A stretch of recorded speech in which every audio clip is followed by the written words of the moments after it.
I want to show you guys kind of a wrap ring that I've done a couple times. We can kind of take it a step by step, but if you have any questions, please shoot us a question. So the first thing I want to do is open up my cathedral ring rail, right? And this will allow me to use these viewport handles, and I can adjust them however I want. I want to pull this out like this, kind of do something like this. And then I want to get my thickness 2 millimeters. Let's do 2. And up here, we can go a little bit smaller, right? All right, so now instead of coming here and, profile placing, putting a profile and sweeping it, right? I want to put a stone that's going to be relative to my bridge. So let's go to bridge. Let's go to gem on ring rail, right? So now I have a gem.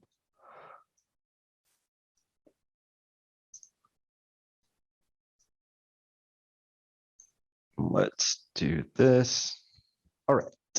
So I want to come here and make one side spin around the stone and touch back, while this one, right, kind of just goes straight up. It's kind of I don't know the designer, but I'm sure you guys have seen it previously, right?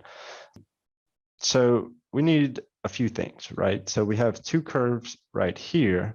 I want to link them to 2 curves from my stone.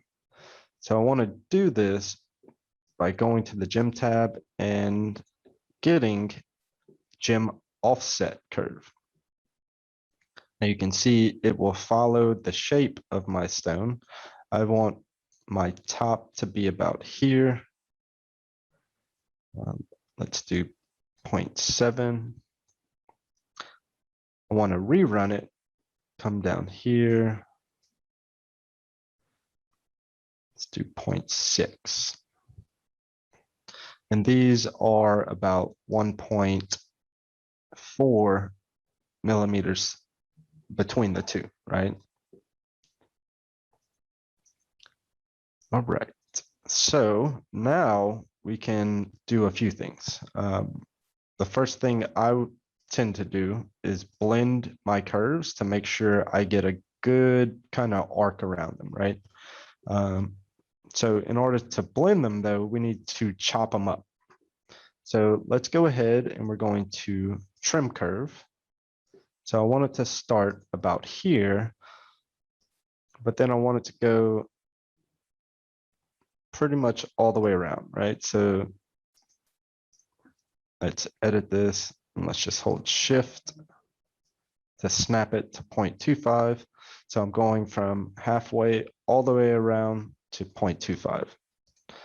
So let's do that one more time. 0.5, let's go all the way to 0.25 and right click. Okay, so now that we have 2 open curves, right, we can blend those together. So I want bottom to bottom. I can flip my 2 curves. I can pull the viewport handles, right, to adjust. Let's do something like this to make it nice and soft. Let's open the blend up.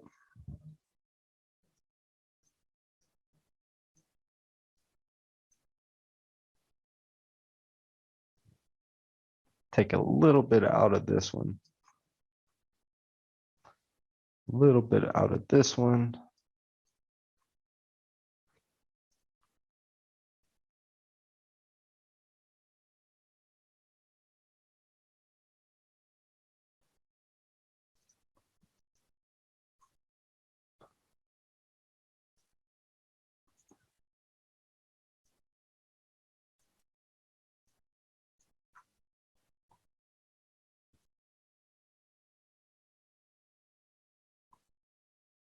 So you see, whenever I accept, right, the way parametric history works is via a tree. So each new command rewrites, rewrites, rewrites, but I'm able to come back here and show them if I want.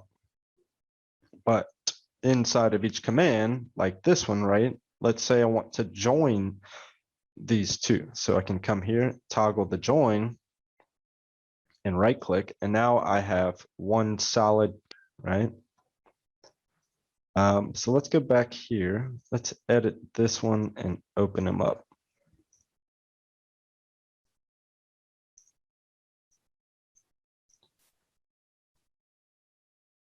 All right, so now we can blend these one more time.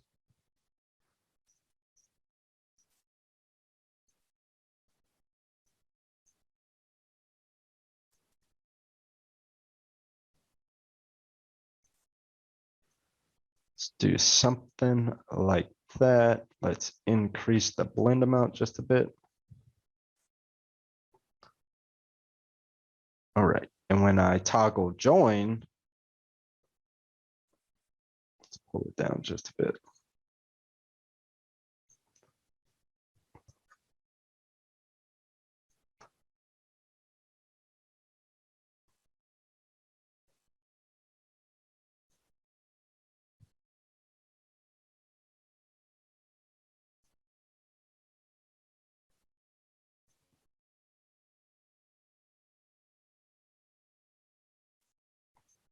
All right. I'm actually going to go back and edit this one just a bit, open this up. All right. So let's go ahead and now we can, now that we have two curves, right? We can, why did this open up so much?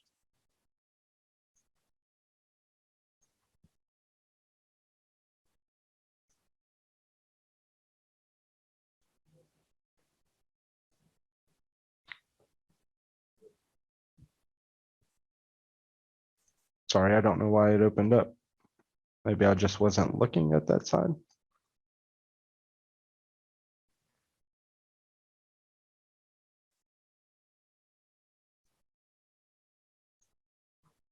All right, now we can profile place. So let's go ahead under tools. I have the profile placer. So here, right, I can do a few things. I can link it to my outside. I can edit, which I don't necessarily want to do. And I can use the viewport handles to adjust. So up here, I want more of a square shape.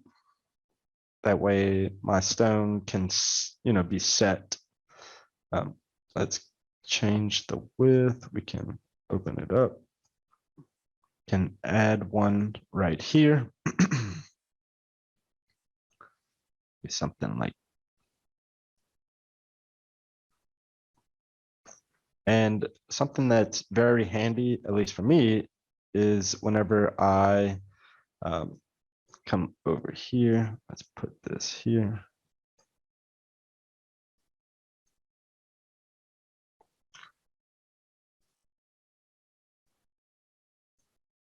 Toggle the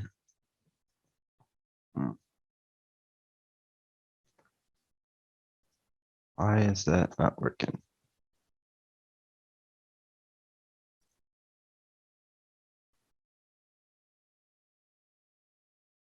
There we go. Right. Let's put one here. Let's edit this. Bring them up.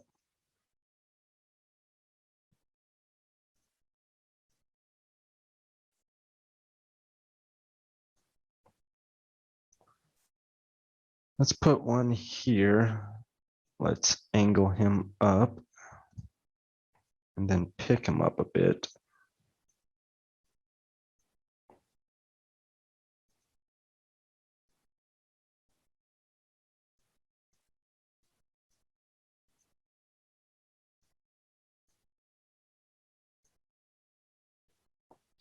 And 0.6, 0.6. And lastly, I can come over here and add one over here. Let's change him this way.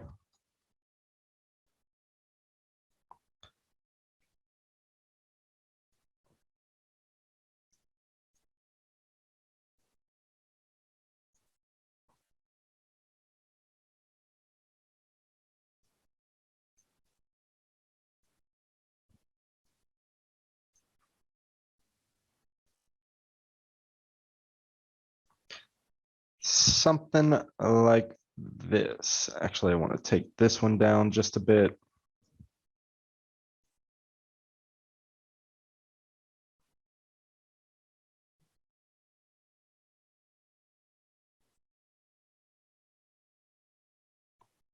Okay, so now I can turn this off because this is just going to give me a basic look of it, right? Because I don't need to activate auto sweep. I just wanted it to give me I guess a guide of what it's going to look like.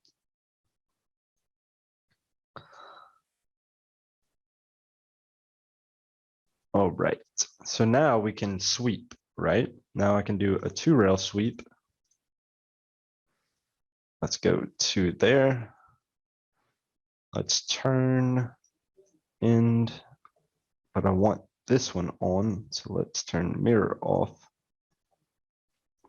Let's extend it to where it touches. Let's edit this profile and increase the width just a bit.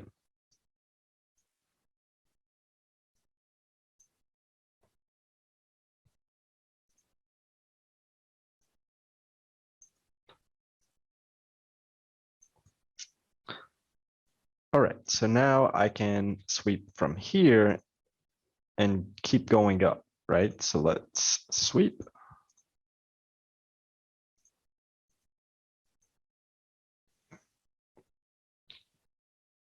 I don't need these. All right. And here, I think I want to do a 1-rail sweep just because at the last second, I called an audible and I wanted it to kind of tail up, right? All right, so let's select this profile, edit, kind of turn him in. Let's select this one and pull him out.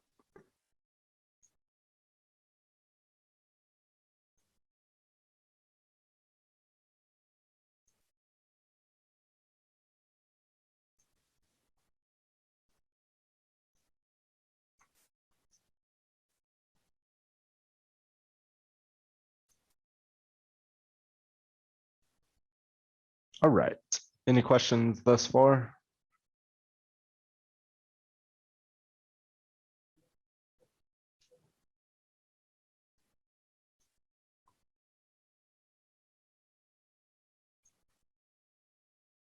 Just gonna open these up a bit just so I can put some stones on them.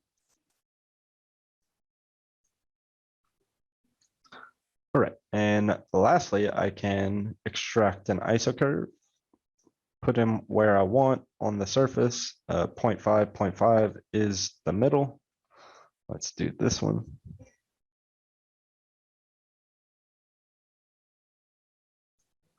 There we go. Right click. Let's go ahead and gem on curve. I can then focus them at my shank. Shank as my target object. Let's increase the spacing, decrease the size a bit.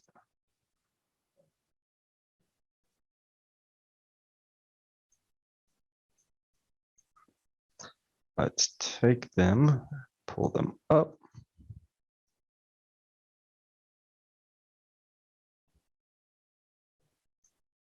Right there.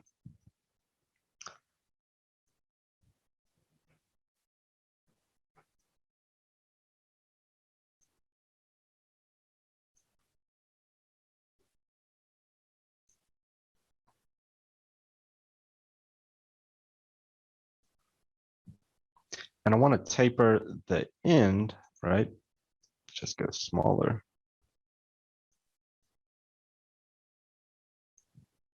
Maybe start going smaller right here.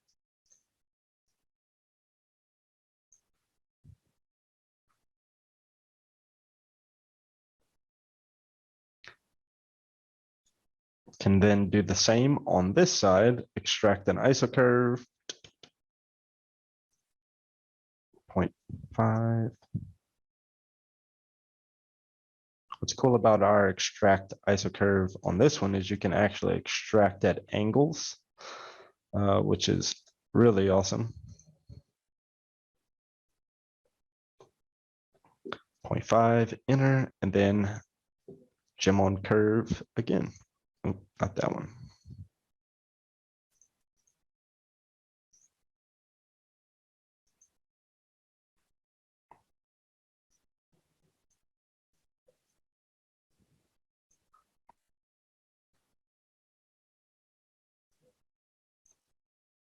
There we go. I can then take these, run channel cuts, prong, all that goodness.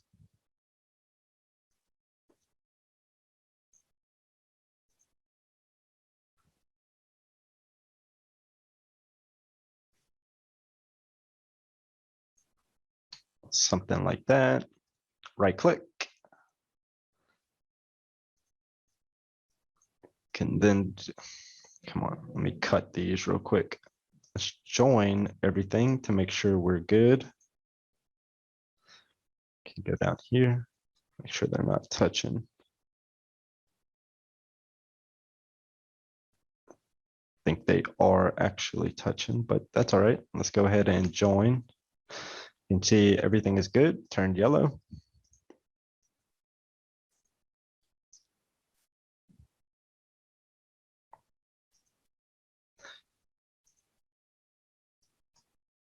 Actually, it didn't. So Control Z. So this one actually has a cap on it, right? So let's edit this sweep. I want to enable end and disable end and enable start. So that means one will be over here, but one's not going to be here. Now we can join.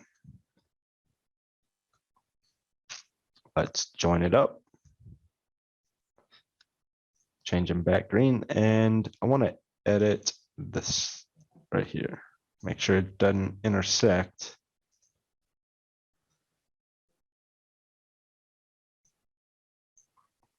There we go.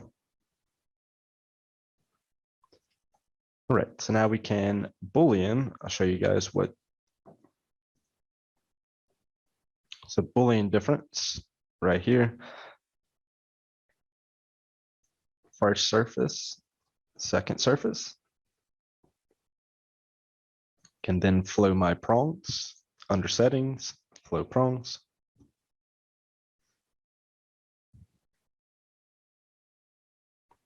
Not going to spend too much time laying these out. I'm sure everybody here, has their own dimensions that they like and stuff like that. So just want to show you guys that whenever, this is pretty much already done. I didn't cut these, but we're out of time. So whenever I want to adjust, right, this model is pretty flexible. I mean, so much so I can come here, change up my finger size.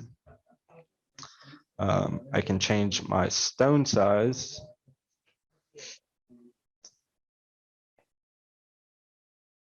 Right. And then my channel will update. I can go smaller and my channel will update as well as the prongs. I can even, let's say customer wants them further down, right?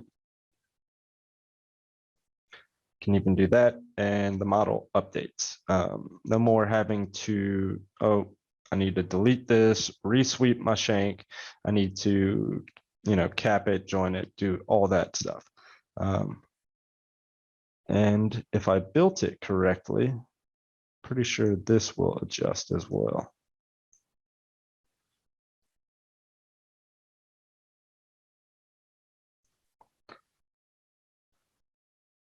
All right. Let's do a round.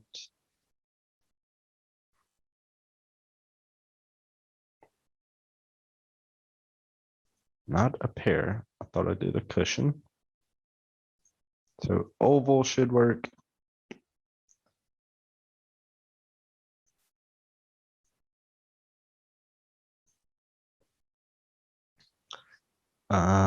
Anything relatively. Nah, it doesn't like cushion. Let's try an oblong cushion. Yep. So you can see you can iterate this model multiple times and it'll still update. I can even pull this down a bit because of how I blended the curves and the shanks. It should all work well together. Look into MatrixGold. I do not have to only use parametric history. I can use basic Rhino commands just like you guys do in Matrix. Parametric history just makes it easier whenever you need to edit or adjust or save the model. So, all right.